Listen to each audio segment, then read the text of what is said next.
Black Monday की भविष्यवाणी के बाद बिखरा भारतीय शेयर बाजार। अमेरिकी एक्सपर्ट बोले 1987 जैसा होगा हाल। यूएस मार्केट में 20% गिरावट की चेतावनी। फाइनेंशियल कमेंटेटर और सीएनबीसी के तो मैड मनी के होस्ट जिम क्रेमर की चेतावनी के बाद भारतीय बाजार 4% गिरकर कारोबार कर रहे हैं।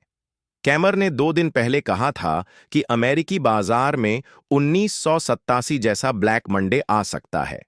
कैमर ने अमेरिकी राष्ट्रपति डोनाल्ड ट्रंप की ओर से दुनिया भर के देशों पर लगाए गए रेसिप्रोकल टैरिफ को इसकी वजह बताया है। क्रेमर ने कहा, अगर ट्रंप नियमों का पालन करने वाले देशों को राहत नहीं देते हैं तो 1987 जैसे हालात बन सकते हैं। तब 3 दिन की गिरावट के बाद सोमवार को बाजार 22% गिर गया था। हमें यह जानने के लिए लंबा इंतजार नहीं करना पड़ेगा। सोमवार तक यह पता चल जाएगा। आज भारतीय बाजार का इंडेक्स सेंसेक्स 3000 अंक 4% गिरकर करीब 92,300 के स्तर पर है। निपट्टी में 900 अंक 4.50% की गिरावट है। ये 22,000 से नीचे कारोबार कर रहा है। एशियाई बाजारों में जापान के निक्केई में 6%, कोरिया के कोस्पी इंडेक्स में 4.50%, चीन का शंघाई इंडेक्स 6.50% नीचे है। हांगकांग का HNGSeng 10% नीचे है। जिम क्रेमर की 3 बड़ी भविष्यवाणी जो सही साबित हुई। एनवीडिया पर बुलिश कॉल 2023। जैमर ने 2023 में एनवीडिया जैसी मेगा कैप टेक कंपनियों पर बुलिश रुख अपनाया था। तब शेयर $15 के करीब ट्रेड कर रहा था। जनवरी 2025 में वे $150 के करीब पहुंच गया था, यानी उनकी यह कॉल राही साथित हुई। मार्केट वॉलेटिलिटी 2022 की शुरुआत में क्रेमर ने बाजार में अस्थिरता की भविष्यवाणी की थी, जो सच हुई। उस साल स्टॉक्स में भारी उतार चढ़ाव देखा गया। S&P 500 इंडेक्स लगभग 19% गिरा। उनकी यह चेतावनी निवेशकों के लिए उपयोगी रही। 2008 के बाद की रिकवरी। 2008 के वित्तीय संकट के बाद कैमर ने 2009 में बाजार में सुपार की भविष्यवाणी की। उन्होंने निवेशकों से पिटे हुए शेयरों में अवसरों को तलाश करने की सलाह दी। उस साल S&P 500 इंडेक्स में 23.5% की तेजी आई। जिम क्रेमर की 3 बड़ी भविष्यवाणी जो गलत साबित हुई। हेवलेट पैकार्ड 2012, 20 नवंबर 2012 से 41। कैमर में दर्शवत का हेवलेट कार्ड और वेस्ट बैग के शेयर को तुरंत बेचने की सलाह दी थी। हालांकि अगले 6 महीनों में हेक्लेट के शीघ्र में 115% की तेजी आई। वहीं बेस्ट बाय के शेयर में 124% की तेजी आई, यानी 2012 से 41। कैमर में दर्शवत का हेवलेट कार्ड और वेस्ट बैग के शेयर को तुरंत बेचने की सलाह दी थी। हालांकि अगले 6 महीनों में हेक्लेट के शीघ्र में 115% की तेजी आई। वहीं बेस्ट बाय के शेयर में 124% की तेजी आई, यानी 2012 से 41। कैमर में दर्शवत का हेवलेट कार्ड और वेस्ट बैग के शेयर को तुरंत बेचने की सलाह दी थी। हालांकि अगले 6 महीनों में हेक्लेट के शीघ्र में 115% की तेजी आई। वहीं बेस्ट बाय के शेयर में 124% की तेजी आई, यानी 2012 से 41। कैमर में दर्शवत का हेवलेट कार्ड और वेस्ट बैग के शेयर को तुरंत बेचने की सलाह दी थी। हालांकि अगले 6 महीनों में हेक्लेट के शीघ्र में 115% की तेजी आई। वहीं बेस्ट बाय के शेयर में 124% की तेजी आई, यानी 2012 से 41। कैमर में दर्शवत का हेवलेट कार्ड और वेस्ट बैग के शेयर को तुरंत बेचने की सलाह दी थी। हालांकि अगले 6 महीनों में हेक्लेट के शीघ्र में 115% की तेजी आई। वहीं बेस्ट बाय के शेयर में 124% की तेजी आई, यानी 2012 से 41। कैमर में दर्शवत का हेवलेट कार्ड और वेस्ट बैग के शेयर को तुरंत बेचने की सलाह दी थी। हालांकि अगले 6 महीनों में हेक्लेट के शीघ्र में 115% की तेजी आई। वहीं बेस्ट बाय के शेयर में 124% की तेजी आई, यानी 2012 से 41। कैमर में दर्शवत का हेवलेट कार्ड और वेस्ट बैग के शेयर को तुरंत बेचने की सलाह दी थी। हालांकि अगले 6 महीनों में